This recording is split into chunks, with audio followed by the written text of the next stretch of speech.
In 1964, the Irish Mountaineering Club sent an expedition to climb Rakaposhi in the Karakoram Himalaya.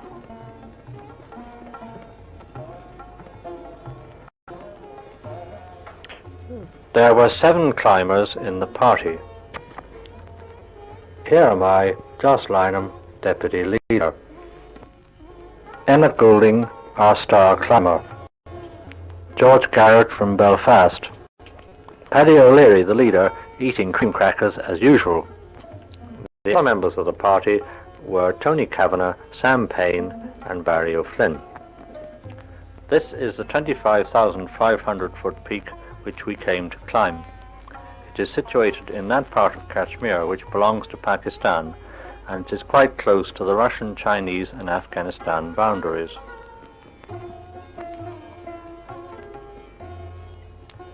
Five of the party travelled overland from Dublin in a van, across France, Switzerland, Eastern Europe to Turkey,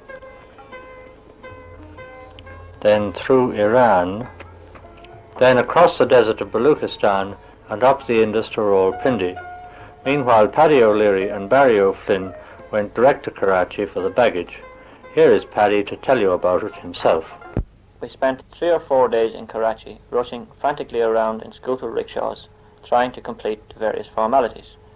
From there we flew northwards to Rawalpindi, the capital of Pakistan, where we met the overland party. Having unloaded our luggage, which had arrived by train, we stayed some days in Rawalpindi, waiting for good weather for our flight to Gilgit. Each day at dawn we went to the airport, only to find that the weather was still unsuitable. Afterwards we wandered around the bazaars, picking up bargains and buying more equipment.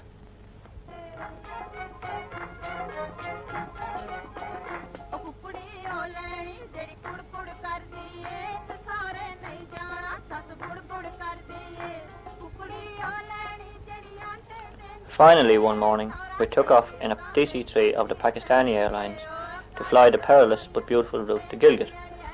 We had the plane to ourselves with our luggage strapped in the centre of the passenger compartment. We flew across a range of 14,000-foot foothills through hair-raisingly narrow passes with the snowy mass of Nanga Parbat on our right. Then came a thrilling descent to land at the small airstrip at Gilgit. In this small remote town at 5,000 feet, we met our high-altitude porters and hired jeeps to take us to Nomal.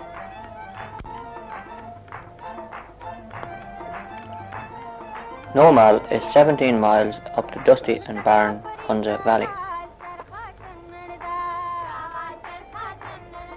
We were met by the chowkidar, who showed us the rest house where we stayed overnight.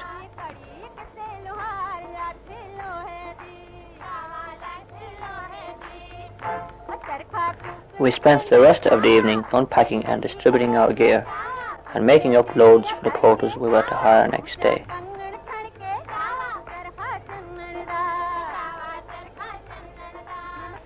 Very early next morning, we were awakened by the jabbering of porters arguing with the liaison officer, Captain Muhammad Rafi of the Pakistani Army.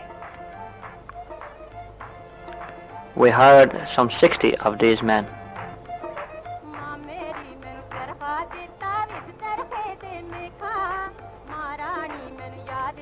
And set out on the next stage of our journey, which took us across the Hunza River to the village of Matandas and on to the remote hamlet of Jaglo. The crossing of the swiftly flowing river was very exciting indeed.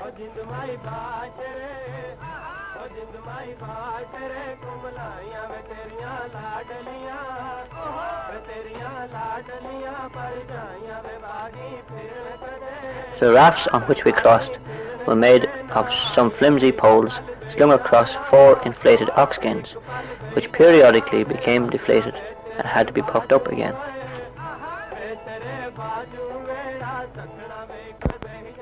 Across the river we began a long and tiring day's march.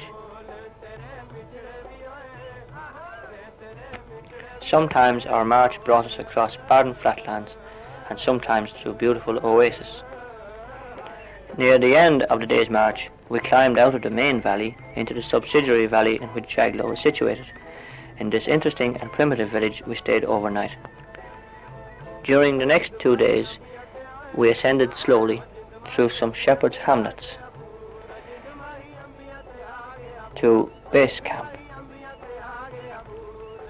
Most of the porters carried the loads on their backs, but some used donkeys.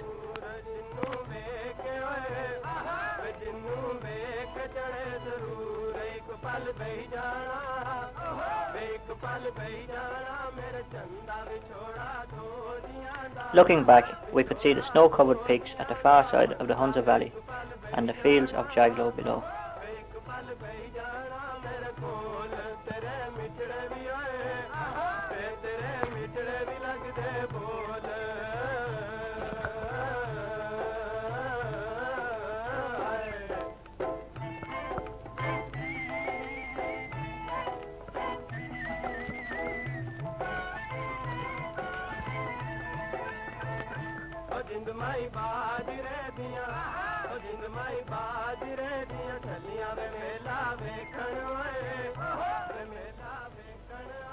A rest for the porters who were carrying 60-pound loads.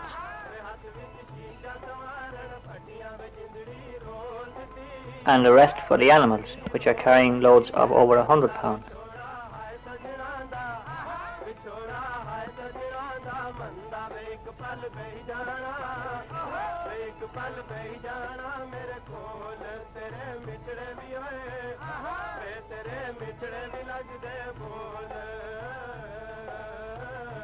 The Lambadar, or head man of Jaglow.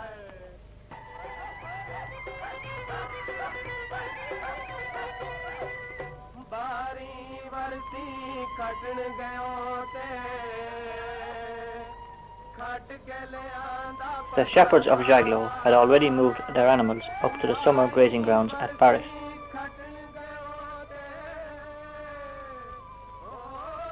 We spent the first night, a wet and stormy one, at Durbar.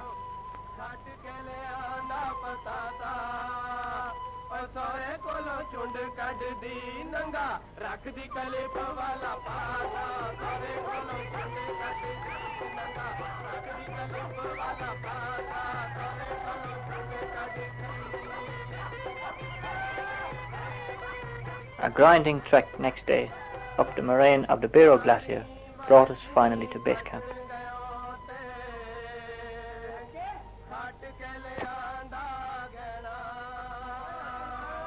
At base camp, some of the team busied themselves erecting our base kitchen, while the porters were being paid off.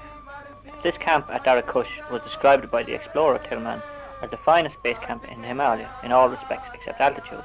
There is water readily available, indeed a stream flows to the campsite. By the way, this is Barry O'Flynn doctoring one of the porters. The tents were pitched on grass and there was an ample supply of firewood, but unfortunately the height is only 12,000 feet, which left us with more than 13,000 feet to climb to the summit. 6 previous expeditions had attempted to climb Rakaposhi. Around the turn of the century, March and Conway had approached the peak from the south and had pronounced it impossible. In 1938, Seacard and Vivian succeeded in reaching the northwest ridge and one of the subsidiary peaks on it, which is now called Seacard Peak. In 1947, an international team, including Tillman and Seacard, made several different approaches but failed. They did, however, succeed in reaching the northwest ridge at what is now called Tillman's Car. They also found a route onto the southwest spur. Paddy, I have to break into your history.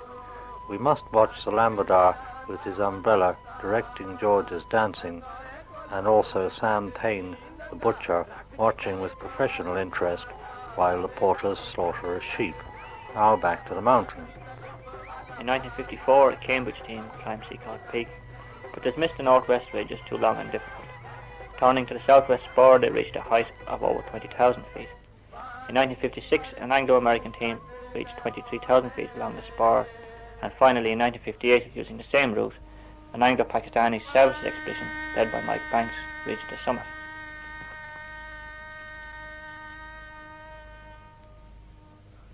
On our second day at base, a heavy snowfall made life miserable for us and prevented us from making any serious attempt on the mountain.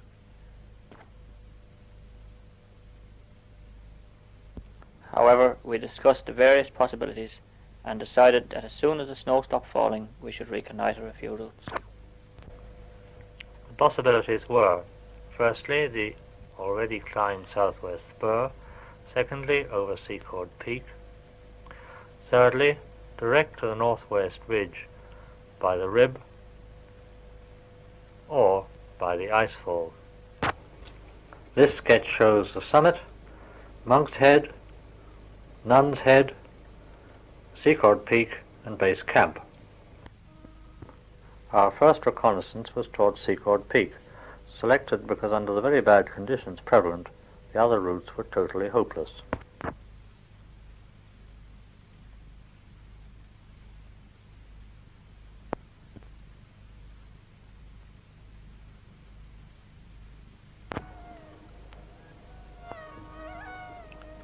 Our attempt on Secord Peak bogged down in deep soft snow, and we turned back after establishing 2 camps. However, we had this compensation. From our camp on the ridge, we had a perfect view of the face opposite, by which Tillman had reached a col on the northwest ridge. Though the face was now plastered in snow, we could see that we had a choice of 2 routes. We could follow Tillman's old route through the icefall, or climb a rib which led directly to the snowfield below Tillman's col. From there we hoped to continue along the ridge, bypassing the first rock step which Tillman had judged impossible, by climbing the steep ramp on its right, then along the ridge to the next prominent feature, the Nun's Head. There was a steady succession of avalanches coming down the icefall, so our first attempt was by the Rib route from a camp under a boulder at its foot. On the 18th of June, while Paddy, Barry, Tony and Sam were still up on Secord Peak, George and Emmett found the way to the boulder camp. The following day, followed by myself and 4 porters, they went up again and pitched a tent nestling under a boulder, quite safe from stonefall or avalanche. I had only arrived the evening before and was quite glad to get to boulder camp unloaded at the same speed as the porters reached there with their 40-pound loads.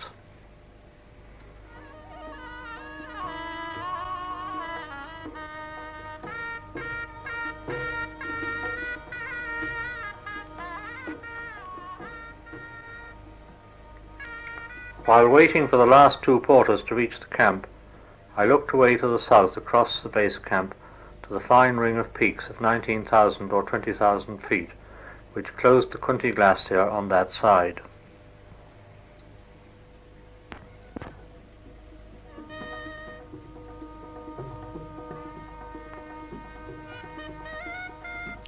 Next day, bypassing Boulder Camp, Tony and Sam, supported part of the way by Joss and I, and 4 porters, climbed a steep gully to a col at the foot of the Rib.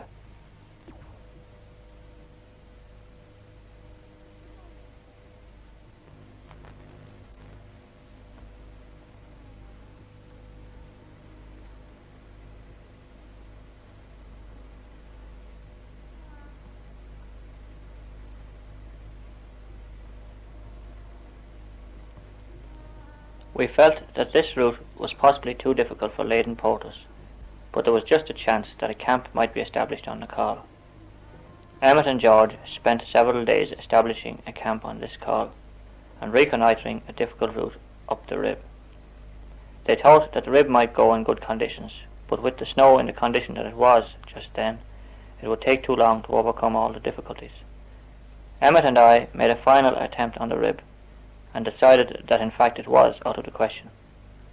From Col Camp we could see that the avalanche activity down Tillman's old route had abated, and the route was fairly safe up till about noon each day. First Tony and Sam, and then George and I, confirmed the icefall was possible. The route lay up the broken glacier on the left of the Rib, emerging to join the previous route on the snowfields below Tillman's Col. 2 intermediate camps would be needed below the ridge. The difficulty was to find safe sites for these camps. We placed the first on a rock island projecting out of the glacier, about 3 hours from base camp at a height of about 14,000 feet. Here is Sam collecting snow to melt for making water for tea.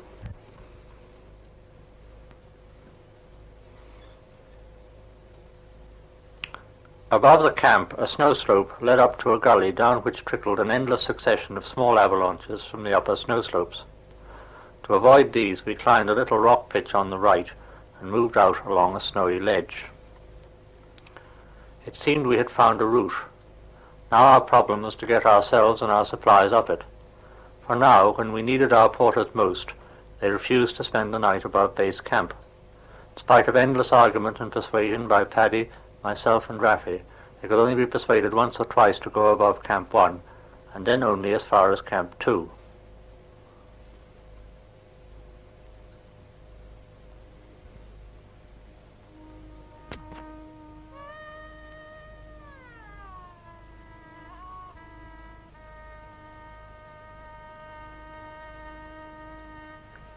These shots were taken a few days after we had established Camp 2. This was the first occasion that the porters had carried beyond Camp 1. The route went up a steep snow slope for 500 feet, then underneath the avalanche gully. The porters are passing underneath this gully now.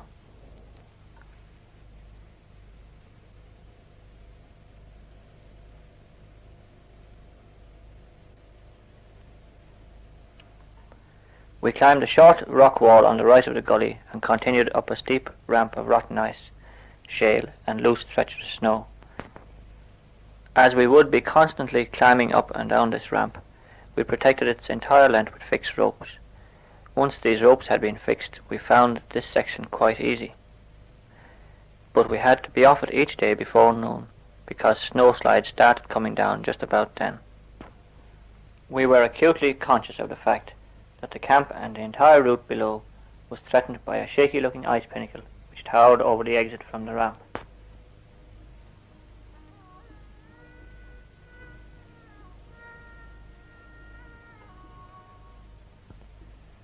Leaving the ramp by a short wall on the left, the route continued over some snow hummocks, across an avalanche track, and up a snow slope to Camp 2.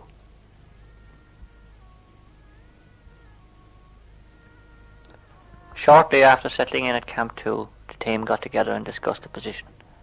Tony and Sam had reconnoitred most of the route to the ridge and felt that it was possible.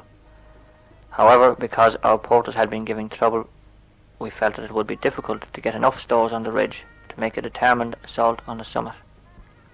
Accordingly, we decided to adopt rush tactics, carrying all the loads ourselves. Emmett, George, Joss and myself were to establish a camp near the ridge, and from there Emmett and I would reconnoitre the route onwards. Joss and George would carry loads from Camp 2 to Camp 3. Here is Camp 3, which we pitched at 200 feet below the ridge. Meanwhile, Sam and Tony would carry loads between Camp 1 and 2, and they in turn would be supplied from base camp by Barry, Raffy and the porters. While the others got on with the back-breaking job of load carrying, Emmett and I spent several frustrating days trying to get onto the ridge. Finally, we climbed a steep ramp to the crest of the ridge.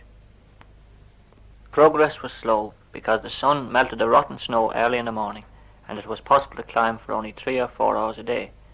The remainder of each day was spent at the camp, looking across the valley at peaks, and down our route of ascent towards base camp.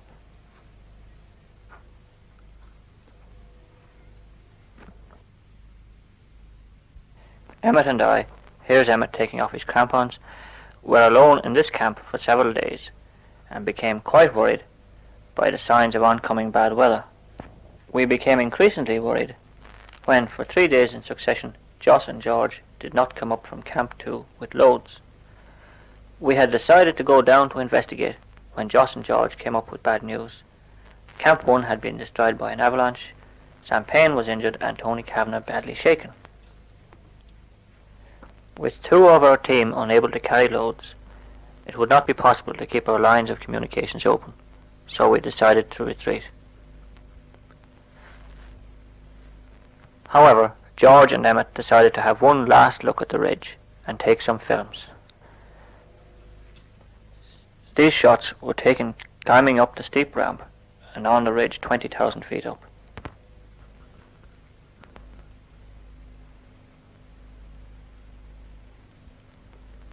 Here is Nanga Parbat, more than 50 miles away beyond the southwest spur.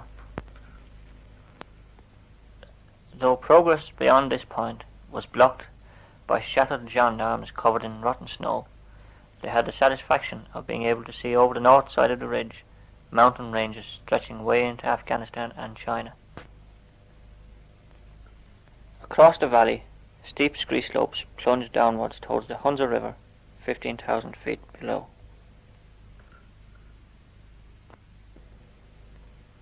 Looking across the north face of the mountain, they saw a subsidiary ridge by which it might be possible to reach the northwest ridge, past the major difficulties.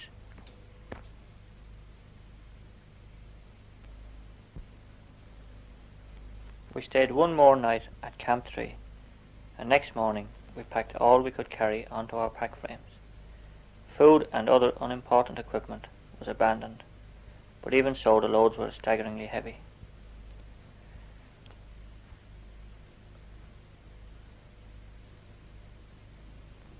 Unbreakables such as our rubber mattresses were thrown down the steep face in the hope that they would be picked up later on. Hampered by heavy loads, the descent was trying, particularly at the steep ice walls where the steps had melted and the pittons had come loose. The porters met us at Camp 2 and accompanied us down to the shattered remains of Camp 1. Sam and Tony had sheltered beneath these rocks and were lucky to escape the mauling their tents and equipment received. Back in base camp, summer had arrived and there were flowers everywhere. These are a few of the 80 species we found within a few minutes of the camp: geranium and an aquilegia. But while the flowers were beautiful, they were a sign that the monsoon had come and that we could expect little but bad weather with soft snow and avalanches for the next month or two. This is the tent damaged by the avalanche from which Sam and Tony had been so lucky to escape. Escorted by Ayub, Sam had already gone on to Gilgit to have his broken finger attended to at the hospital. For the return journey we decided to take donkeys, which were a lot cheaper than coolies and carried more. Led by the Lambadar, 15 donkeys and their attendant donkey men arrived from Jaglout, and we watched their inept attempts at loading the donkeys. While we waited for the donkeys to come up from Jaglout, there was snow high up and rain at base camp, so that the mountain looked almost as snowy as it had done when the party first arrived. But as soon as we packed up, the rain stopped, the sun came out, and the clouds lifted to give us a last view of Rakaposhi, all its rocks well dusted with snow. It was a great disappointment to be leaving the mountain without having achieved our objective. It was some consolation, however, to think that under the weather conditions prevalent, no party would have had much chance of reaching the summit.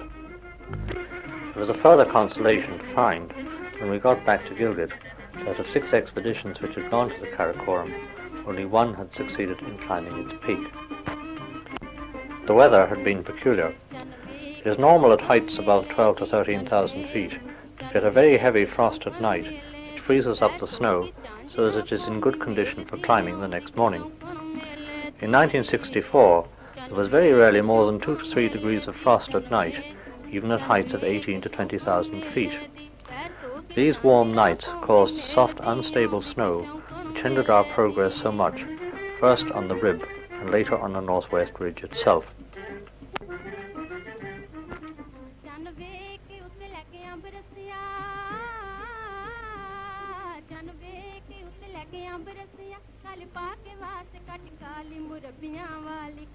We had perhaps more time to look around us on the way down, and to appreciate such things as this secluded summer settlement.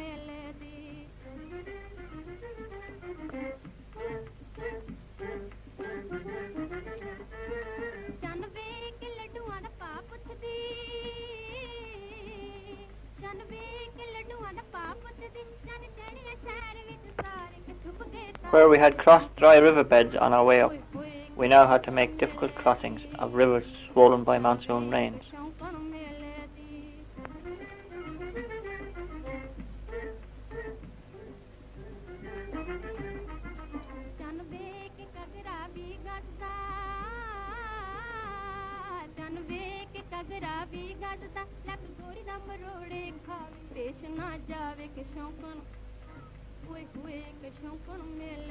In places, the paths were flooded.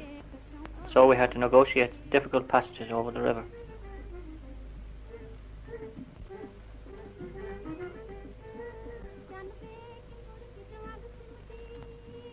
The descent to Jaglo was made in just one day. It was harvest time in Jaglo, and the change was quite remarkable. Every inch of arable land had some crop growing on it, and the men and women were hard at work. Going through Jaglo, we passed the Lamberdar's house.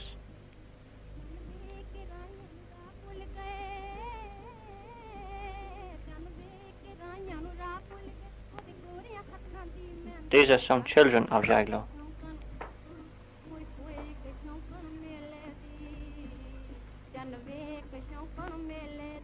The only tracks in this wild country are narrow footpaths winding between high stone walls.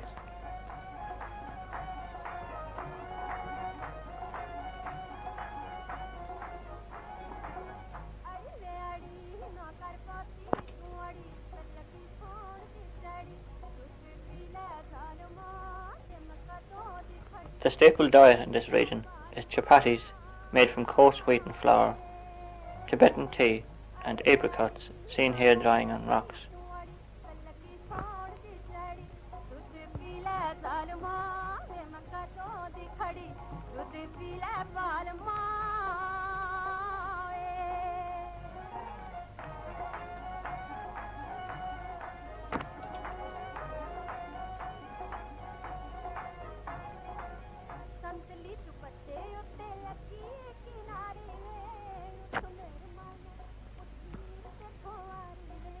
The 3 days' march to Gilgit, a walk of about 40 miles over very rough country, should have been fairly easy.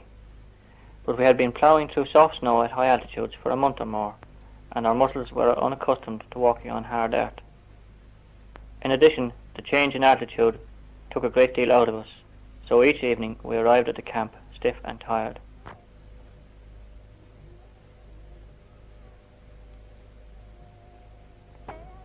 Our one consolation was the abundance of apricots and peaches and other fruits in the occasional oasis through which we passed.